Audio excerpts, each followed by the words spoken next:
Joe Dirt is one of those shows that when it is on, I absolutely watch and I like it. It's one of those like, all right, I can pick it up anywhere. I thought Dennis Miller was fantastic in Joe Dirt. Of course, David Spade was out of his mind. Now, I'm not the biggest David Spade fan because I went to see him in Vegas, Lee and I, and he didn't even try. Like, you got to try when you're doing stand-up. But Joe Dirt here, he's the bat boy. And Michael Kay went on a rant basically saying, hey, look, here's the deal.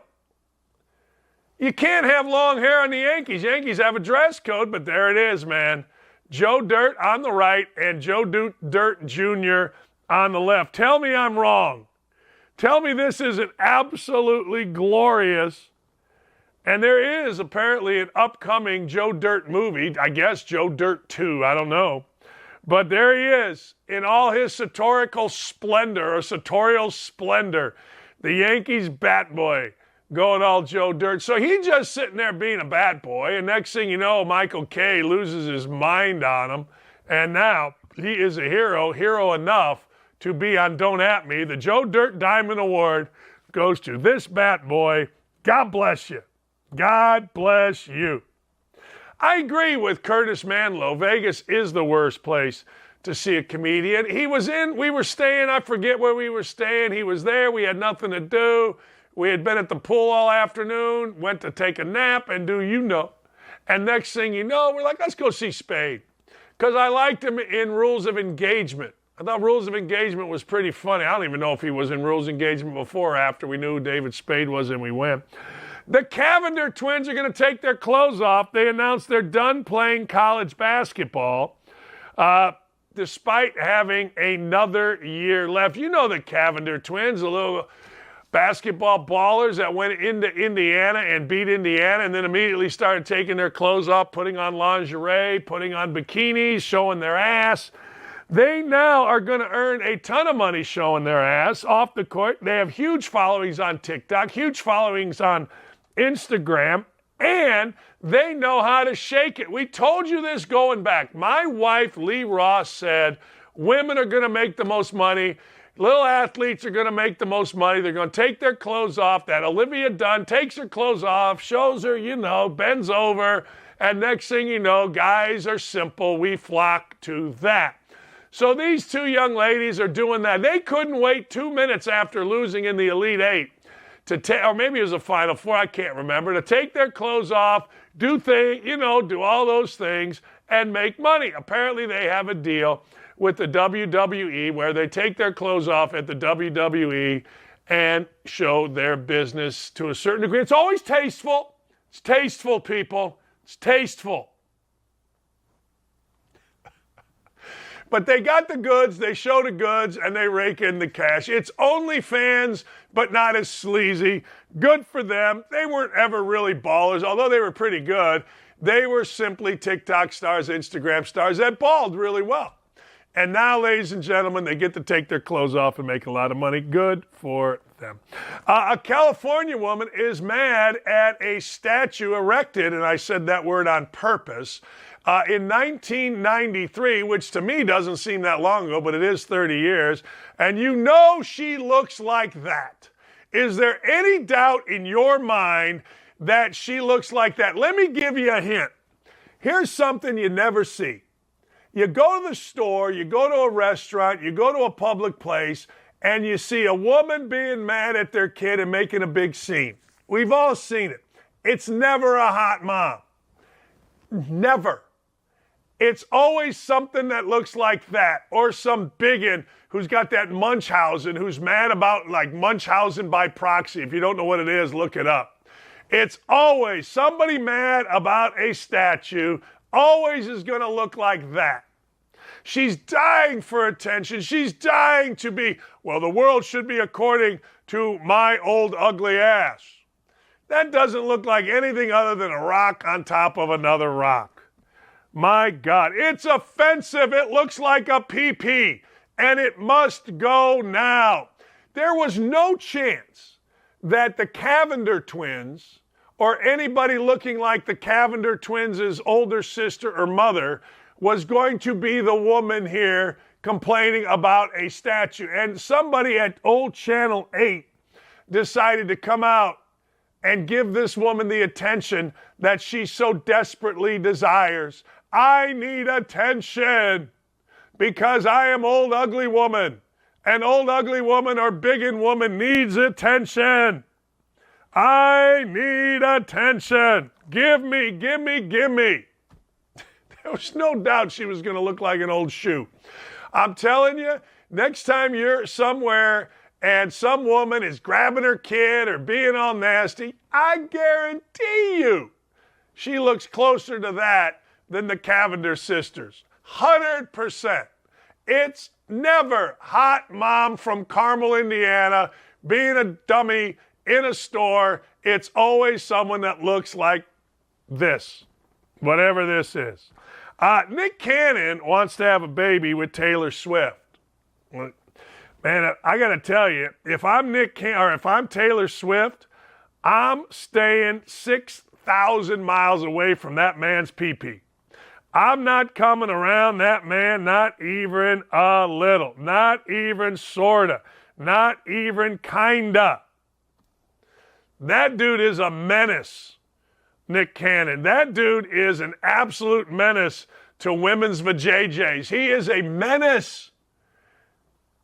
He looks at a woman, she gets pregnant. In fact, this picture might make me pregnant just because I'm in the same 3 box with Nick Cannon. I might get pregnant. Taylor Swift might get pregnant. We all might get pregnant. Hell, whoever put it up, Ryan or Dylan, whoever went and found a picture of Nick Cannon might be knocked up. The dude has 12 kids with 6 different women. Howard Stern asked him, hey, Nick, Taylor Swift wants to have a baby with you. What would you do? And they would say, yeah, she's an amazing performer. What do I love about Taylor Swift is the fact that she's been so open and vulnerable with all her music since she was a young girl. All right. Me and Taylor's number is very similar when we're talking about being in these streets. Yeah, when I think of Nick Cannon and Taylor Swift, I think of these streets.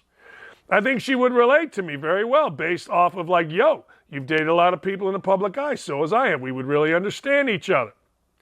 Yeah, well, I got to tell you, good for Nick Cannon. Good for Nick Cannon. He says, you know, Howard, my spidery senses is tingling. I would love to have. I would love it if you had a baby with Taylor Swift. I think it would be fantastic, said Stern. Me too, said Cannon. I think it would be amazing. Now, you got to remember, that's really out of kind of character now for Howard Stern. Howard Stern is he is the representative of the scared liberal. He's the guy that sits in his home in the Hamptons and won't come out. And he's so upset that his wife had a restaurant to go to and nobody was wearing a mask. And can you believe it? Oh my God, Howard Stern. All right. Well, stay away, women. If you see Nick Cannon, do yourself a favor, get a diaper, get a coverall, cover that thing up because Nick Cannon just being around you. In fact, I feel like something just happened. I see a picture of Nick Cannon and those dreamy eyes and whatever he's wearing on his head, and I think I'm knocked up. I think I am. He's trying to have baby number 13. And honest to God, I don't get it. Since no one would fix the pothole, we're going to give him the fully loaded Cannon Award. Boy, you ain't lying. Somebody put a stake in my heart or his heart. Look at the Terminator. The Terminator says, hey, I don't care that I slept with my babysitter. I don't care. I'm still out here doing good stuff. No one else wanted to terminate a pothole in his neighborhood. Schwarzenegger took matters into his own hands. And of course, you know what? Not only did he do it, but he did it on camera, which is a shock. Stunned that would happen. But anyway, so good for Arnold. Arnold decides that pothole needs to go. Guess what? That damn pothole needs to go. There you go. Get in there. Arnold's like 725 years old. And look at him. He's out there getting it done. And he's doing it in such a way that the pros would do it. He's obviously researched. He's got his bucket. He's got the topping. He's got everything he needs to make damn sure that the streets of Arnold World are intact. That's easy to do, right? We actually have a driveway that has potholes. It's not like we got this long driveway, but when you live by a lake, things happen. So I'm going to take this video, and I'm going to look at it, I'm going to study it, and I'm going to get Lee out there to fix our potholes because I'm too soft. And I got to go to Vegas, baby. That's right. The Pothole Terminator Award goes to the Arnold Schwarzenegger, who is fixing potholes, coming to a city near you. This is a true story. In fact, my friend Abdul is running for mayor of Indianapolis, and I'm going to vote for Abdul. And one of the things Abdul is running on is this right here. I heard an ad yesterday. He's like, look, we all remember when Indy was great. We all remember when the streets were great. We all remember when downtown was vibrant. Now in Indianapolis, what do we have? We got crap. We got crime. We got a murder rate that rivals Chicago. We got potholes everywhere, which is true. Indy is horrible for potholes. So potholes are actually an election mantra. Fixing potholes is something that maybe if you run for mayor, you ought to get out here and do what Arnold's doing.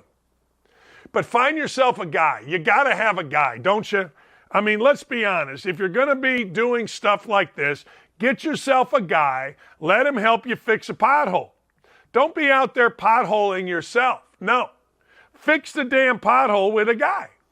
And next thing you know, not only are you a mayoral candidate that is talking about potholes, you are a mayoral candidate that literally, ladies and gentlemen, literally is out there fixing the potholes. No, Jacob G., I do not live in Zionsville. I moved to Geist. There's a beautiful lake out my back. I am a big wheel. That's right. I live in the city of Indianapolis. I'm not going to tell you my address because people have sent me, true story, to my house. I guess you can find my address. People send me a bag full of pee-pees. They were gummies in the shape of a penis. I ate them. I ain't afraid. I ain't worried about it. Hey, thanks for watching Don't At Me with me, Dan Dakich. Make sure to like, subscribe, or click the notification bell for more of my beautiful face. Check out my full show to my right or watch this other video. See ya.